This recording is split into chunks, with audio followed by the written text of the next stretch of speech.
Magandang gabi po sa ating lahat. Welcome po sa ICC Midweek Service Online Message. Pag-uusapan natin ngayon ang isa sa pinakamahirap na lesson sa buhay ng Kristiyano. Ito yung karakter na minsan ay mahirap i-handle sa ating buhay. May mga panahon na ayaw natin ng ganitong tagpo o eksena kapag ito ay kailangan pairalin o i-apply. Kaya ready na po ba kayo?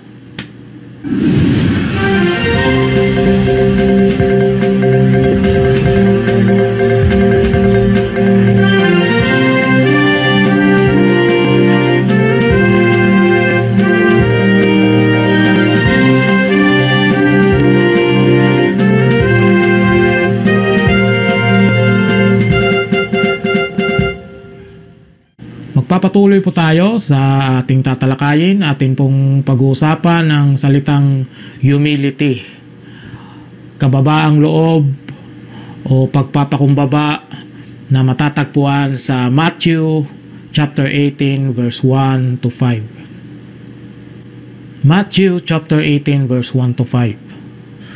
At the time the disciples came to Jesus and asked, "Who then is the greatest in the kingdom of heaven?" He called a little child to him and placed the child among them. And he said, "Truly I tell you, unless you change and become like little children, you will never enter the kingdom of heaven. Therefore, whoever takes the lowly position of this child is the greatest in the kingdom of heaven. And whoever welcomes one such a child in my name welcomes me."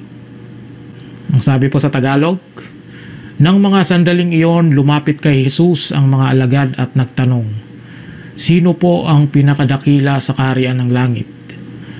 Tumawag si Jesus ng isang bata, pinatayo sa harap nila at sinabi, "Tandaan ninyo, kapag hindi kayo nagbago at naging katulad ng mga bata, hindi kayo makakapasok sa kaharian ng langit. Ang sino mang nagpapakababa ng gaya ng batang ito ay siyang pinakadakila sa kaharian ng langit. Ang sino mang tumatanggap sa isang batang katulad nito, alang-alang sa akin, ako ang kanyang tinatanggap." Itong passage na ito ay nagsimula sa pamamagitan ng tanong ng mga alagad. Tinanong nilang Panginoong Hesus, "Who then is the greatest in the kingdom of heaven?" Sabi po sa Tagalog, sino po ang pinakadakila sa kaharian ng langit? The word greatest in the Greek word o sa salitang Griego, ang greatest po ay tinatawag na megaliteri. Ito po yung Greek word niya, which is similar to mighty, strong, and superior, etc. Ang mga alagad ay hindi nagtanong ng ganito na, "Lord, sino sa amin ang pinaka-importante at pinaka-pinapaboran mo o yung nagustuhan para maging dakila o karapat-dapat na ituring na magaling para sa iyong kaharian sa langit?" Inaasahan nila si Jesus na magbibigay ng pangalan o papangalanan ng mga alagad na pipiling magaling. Inaasahan nila ang sagot kung sino sa kanila ang pinaka-the best. Pero iba ang natanggap nila sa sagot. Sa halip, binigyan sila ng lesson o aral. Ayun, tinawag ni Jesus ang maliit na bata papunta sa kanya. Ang sabi po dito sa talata, sabi po dito, pinatayo sa harap nila at sinabi, "Tandaan ninyo, kapag hindi kayo nagbago at naging katulad ng mga bata, hindi kayo makakapasok sa kaharian ng langit. Ang sino mang nagpapakababa na gaya ng batang ito ay siyang pinakadakila sa kaharian ng langit." You know mga kapatid, the disciples really have high expectations to Jesus that time. They think that the more na makasama nila si Jesus ay mapopromote agad sila, mabibigyan ng slot ni Jesus sa kaharian niya. Truly I tell you, unless you change and become like little children, you will never enter the kingdom of heaven. Yun po yung sinabi sa verse. Sa madaling salita, wala ni isa sa mga alagad ang nakitaang dakila at hindi sila makakapasok sa kaharian ng langit kapag di sila nagbago na katulad ng bata na tinuro ni Jesus sa kanila. Ang malinaw na sagot ni Jesus ang pinakita mismo sa kanila na literal. Yun, isang bata. Pero bakit nga ba ginamit ni Jesus ang bata bilang halimbawa? Alam nyo po, salungat ito sa kaisipan ng mga alagad na marinig nila ito. Para kasing walang sense ang sinasabi ni Jesus sa kanila. Nagkapalaisipan sila na para bang nagtinginan sila sa isa't isa na ganyan. Parang ganito ang eksena siguro nung pangyayaring ito. Parang ganito. Ha? Ano daw? Magiging katulad ng bata? Anong kinalaman ng bata? Anong kinalaman ng bata kaya dito? Hindi kasi nakukuha nila ibig sabihin na ang sagot ni Jesus, ang pagkakalam nila sa kaharian ng langit, yun ang pagkakalam ng mga alagad na sa kaharian ng langit na ang salitang dakila na kanilang nalalaman ay katumbas ng mga halimbawa ng mga ganito. Expert ka, yan, matalino ka, may mataas na antas na pinag-aaralan, warrior o mandiring maka, guwapo, malakas at makisig o may hitsura, o gifted ka, mayaman ka, or one of the best, etc. Marami silang iniisip na ganun. Pero binaliktad ni Jesus ang ganitong kaisipan sa kanyang mga alagad. Hindi mayaman, hindi mahirap, malakas o matalino ang required bilang isang dakila pagdating sa langit, kundi yaong mga nagpapakumbaba na kagaya ng isang bata. Amen po. Sa kaharian ng Diyos, ang nagpapakumbaba ay kailangan para may turing na dakila.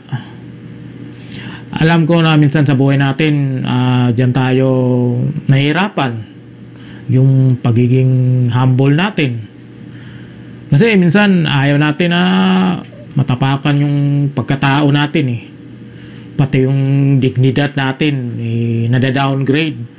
Kasi pakiramdam natin, di natin kasi gawain ito eh, di natin ugali ito yung mag-humble ka.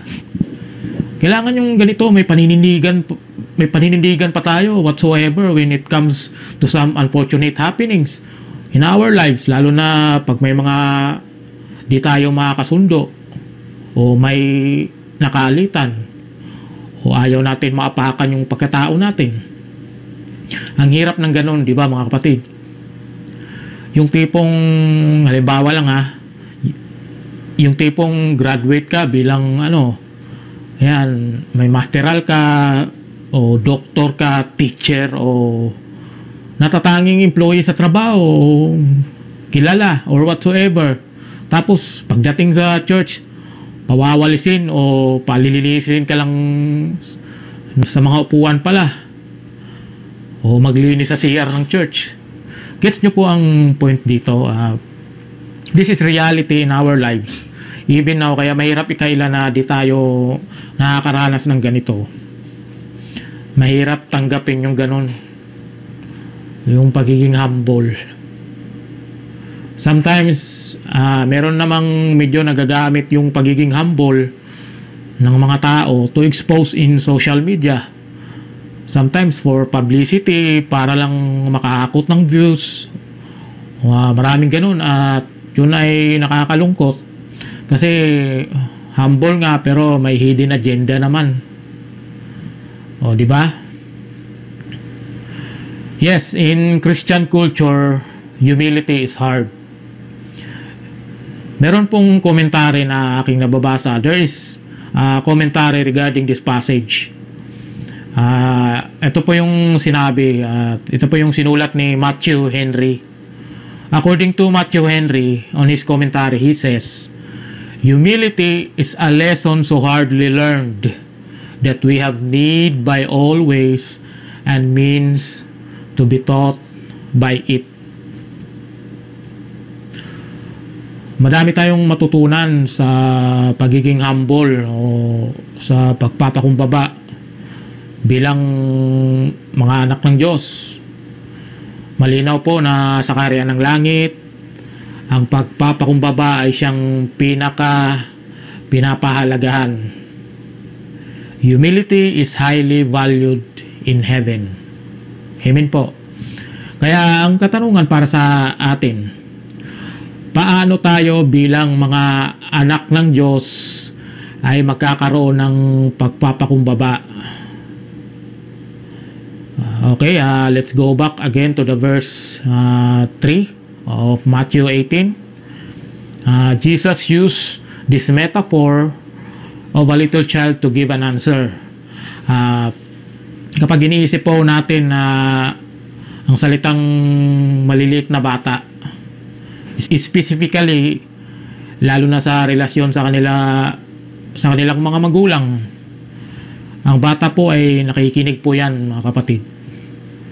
Nakikinig yan sa kanilang mga magulang. They are dependent totally in their parents at lalong-lalo na sumusunod at umaasa sila sa kanilang mga magulang. Yan, majority of their time. Maliit pa sila hanggang sa paglaki, kasamang nakadepende yan sila sa parents. Kagaya po natin, ako bilang anak nung maliit pa ako. So ganoon po yan. Children depend on their parents. Sa araling ito, tayo din po ay anak ng Diyos. Meron tayong Ama na nasa langit. Tayo po ay nakadepende sa Kanya. Kagaya ng isang magulang. Di po ba dapat sumusunod at nakikinig din tayo sa ating Diyos Ama? We should be dependent in our God only. He teaches us daily of how to trust in Him. Ang pagpapakumbaba ay isang dakilang regalo ng Diyos para sa Kanyang mga anak.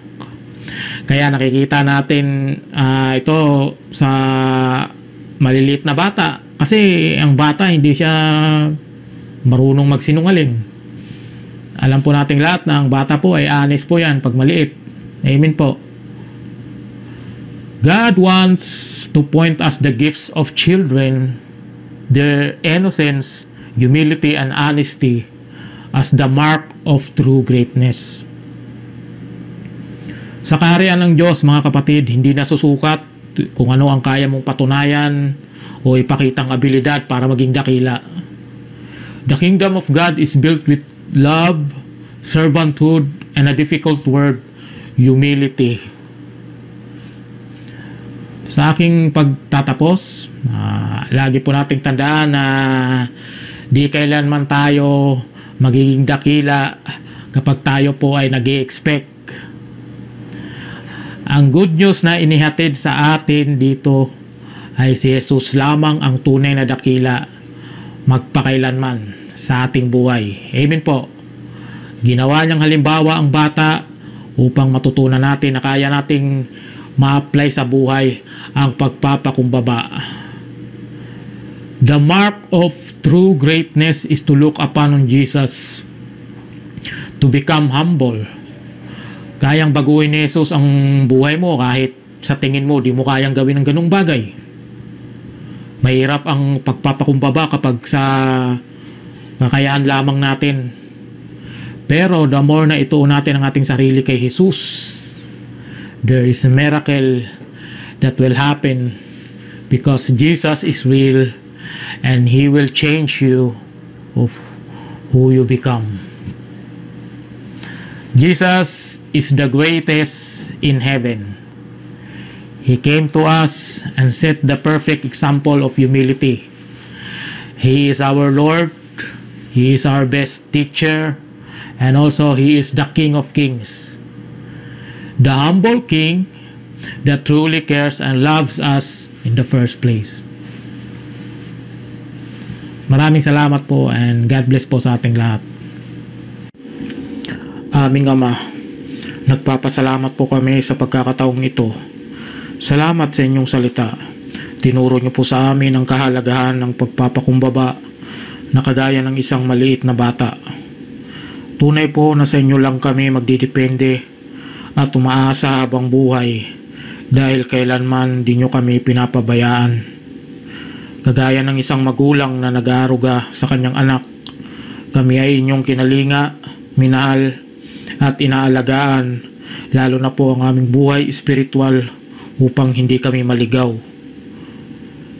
Salamat po sa aral na ito na magsisilbing lakas upang patuloy maihayag ang inyong kaluwalhatian at kadakilaan. Ang tanging layunin at hangad nyo po sa amin ay manatili kaming magpakumbaba anumang uri ng panahon o pagsubok o ginhawa sa buhay. Ikaw ang nag-iisang dakila sa lahat ng bagay anumang oras. Mananatili ang inyong katapatan magpakailanman sa buhay namin dahil kayo lamang po ang nakakapagbago sa puso at buhay namin. Lord, salamat sa lahat ng bagay. Mga pagpapalang hindi nagkulang. Ikaw ang aming tunay na sandigan at lakas. Sa oras na kami ay nangihina, kami ay lumalapit sa iyo at handang magpakumbaba muli. Dahil kayo lamang ang nakakatulong sa oras ng aming kabiguan at pagkukulang. Thank you again, Lord. We bring you back all the highest honor and thanksgiving. We give you glory. In Jesus' mighty name we pray. Amen.